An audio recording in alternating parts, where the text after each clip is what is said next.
असहाबे कहफ का वाक़या ईमान की मजबूती और अल्लाह की कुदरत को दर्शाता है। ये वाक़या एक जालिम और मूर्ति पूजक बादशाह के दौर का है। ईमानदार नौजवान और जालिम बादशाह। ये कहानी एक ऐसे शहर की है जहाँ के ज़्यादातर लोग मूर्ति पूजा करते थे और वहाँ का बादशाह दक्यानूस डीसियस बहुत जालिम था। वो लोगों को ज़बरदस्ती शिर्क, अल्लाह के साथ शरीक करने पर मजबूर करता था। इसी शहर में कुछ ईमानदार और नेक नौजवान थे। वे अपने दिल में एक अल्लाह तौहीद पर यकीन रखते थे और बादशाह के अकीदे के खिलाफ थे। जब बादशाह ने उन्हें मूर्ति पूजा करने के लिए दबाव डाला तो इन नौजवानों ने अपने ईमान को बचाने का फैसला किया। कुरान में हम तुम्हें उनके वाक़े को ठीक ठीक सुनाते हैं। बेशक वे चंद नौजवान थे जो अपने रब पर ईमान लाए और हमने उन्हें हिदायत में और ज़्यादा बढ़ा दिया। सूरह अल-कहफ 18:13। गुफा में पनाह। अपने ईमान की खातिर इन नौजवानों ने शहर छोड़ने और पहाड़ की एक गुफा में छिपने का फैसला किया।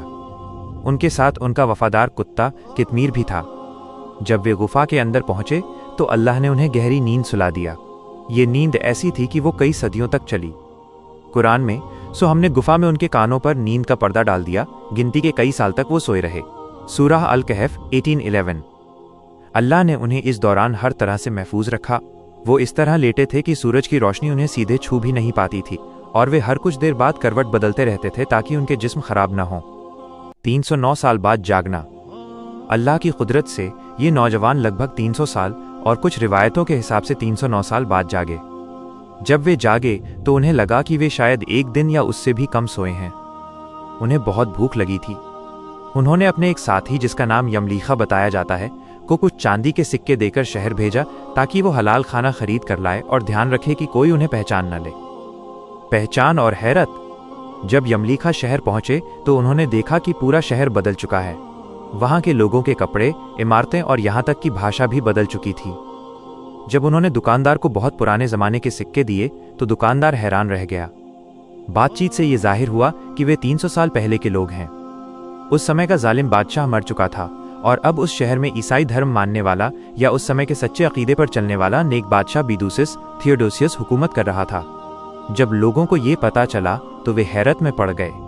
ये वाक़या अल्लाह की तरफ से एक निशानी था कि वो मौत के बाद दोबारा जिंदा करने पर कादिर है। आखिरी विश्राम।